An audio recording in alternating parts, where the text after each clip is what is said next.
কঠিন দায়িত্ব নিতে যাচ্ছেন হামজা চৌধুরী। এবার তার কাঁধে উঠতে যাচ্ছে বড় ভার, সাথে প্রথম বাংলাদেশি ফুটবলার হিসেবে গড়তে যাচ্ছেন নতুন এক ইতিহাস। ইংলিশ ক্লাব থেকে পেলেন বিশাল এক সুখবর। হামজার হাত ধরে নতুন দিন সূচনা করতে চায় তার দল। দক্ষিণ এশিয়ার প্রথম ফুটবলার হিসেবে পাচ্ছেন এমন সম্মান। হামজা চৌধুরীর কাঁধে উঠতে যাওয়া এমন দায়িত্ব নিয়ে বিস্তারিত জানবো রিপোর্টে। গোটা দক্ষিণ এশিয়ায় ফুটবলের সবচেয়ে বড় তারকা এখন হামজা চৌধুরী। একমাত্র ফুটবলার হিসেবে খেলেছেন ইংলিশ প্রিমিয়ার লিগেও। তার কাঁধে এবার উঠতে যাচ্ছে আরও বড় দায়িত্ব। ক্লাব ফুটবলে বাংলাদেশের প্রতিনিধি হিসেবে গড়তে যাচ্ছেন নতুন ইতিহাস। গত সিজনের অধিকাংশ সময় ধারে খেলেছিলেন শেফিল্ড ইউনাইটেডে। এরপর আবারও ফিরে আসেন নিজের পুরনো দল লেস্টার সিটিতে।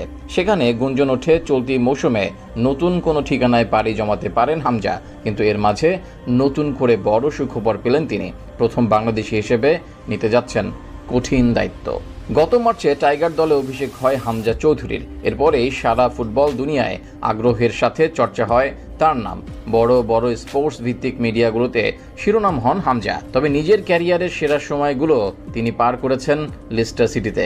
ক্লাবটির একাডেমি থেকেই উঠে এসেছেন তিনি। এরপর 2017 সাল থেকে আনুষ্ঠানিকভাবে লেস্টারের মূল স্কোয়াডে সুযোগ পান। অর্থাৎ প্রায় 8 বছর ধরে ক্লাবটির হয়ে মাঠ মাতাচ্ছেন এই ডিফেন্সিভ মিডফিল্ডার। সেই অভিজ্ঞতা থেকে এবার লেস্টার সিটির অধিনায়কত্ব পেতে যাচ্ছেন হামজা চৌধুরী। দলটিকে আগামী মৌসুমে নেতৃত্ব দেবেন বাংলাদেশের এই সুপারস্টার। মূলত তাদের নিয়মিত অধিনায়ক জেমি ভার্ডি ক্লাব ছাড়ার সুবাদে এই দায়িত্ব পড়ছে হামজার কাঁধে। গত মৌসুমটা ভালো কাটেনি লেস্টার সিটির, যার ফলে প্রিমিয়ার লিগ থেকে নেমে গিয়েছে দ্বিতীয় স্তরের লিগে। তাই নতুন করে সবকিছু ঢেলে সাজানোর সিদ্ধান্ত নিয়েছে কর্তৃপক্ষ।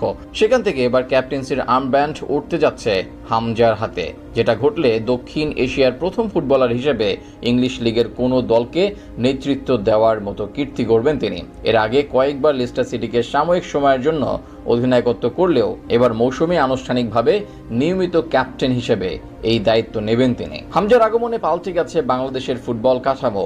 এমনকি ধীরে ধীরে দক্ষিণ এশিয়ার সেরা দলে পরিণত হয়েছে টিম বেঙ্গল টাইগার্স। সেই খবর অবশ্য অজানা নয় লেস্টার সিটির টিম ম্যানেজমেন্টের। তাই হামজাকে দিয়ে এবার নিজেদের অবস্থার পরিবর্তন আনতে চাচ্ছে ইংলিশ ক্লাবটি। তাদের আশা নিজ দেশের মতো লেস্টার সিটির মাঝেও পরিবর্তন আনবেন তিনি। ক্যারিয়ারে এখন পর্যন্ত লেস্টারের মূল দলের হয়ে 131টি ম্যাচ খেলেছেন তিনি। এছাড়া ক্লাবটির অনূর্ধ্ব 23 পর্যায়ে খেলেছেন 55 ম্যাচ আর অনূর্ধ্ব 18 দলে খেলেছেন 4টি ম্যাচ। সেখান থেকে বলা চলে ক্লাবটির সাথে এক প্রকার ওতপ্রোতভাবে জড়িয়ে আছেন হামজা। যদিও গুঞ্জন আছে 2025-26 মৌসুমে তিনি পাড়ি জমাতে পারেন গ্রিক ক্লাব অলিম্পিয়াকোসে। সেটা হলে চ্যাম্পিয়ন্স লিগের মতো টুর্নামেন্টে খেলার সুযোগ পাবেন এই ফুটবলার। এমন আলোচনার মাঝেই নতুন করে লেস্টার সিটির অধিনায়ক বনে গেলেন।